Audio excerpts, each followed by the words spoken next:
来看嘉义县的牛油果准备要大出咯，也毋过因为之前抗旱严重哦，花开了无济，开花凋果的时哦，又搁去拄着顶个月落大雨，拍掉袂少。公所最近是认定讲嘛，一定会当来申请灾害救助咯。一箱一箱叫做好的裤内啊，拢是互即阵啊落雨拍落来。农民讲一寡较慢种的裤内啊，即马本地应该长咧大，但是因为落雨，即马拢损失去啊。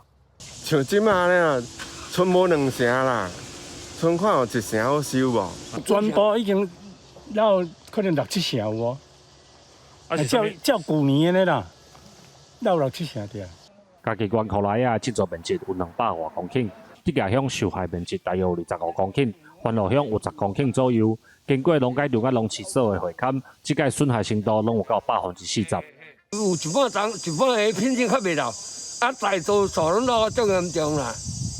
你像我家己迄10元规丛的200-300包，落个剩1-2粒。农试所表示，目前树仔顶面才暗申请，大约是11日话才会来办，敢会影响到收成，搁爱观察。嘉义县农业处表示，即个灾害申请有到救助的标准。等农委会公告了后，受到损失的裤内亚农民会当伫期限内向当地公所来申请。记者林慧婷，嘉义报。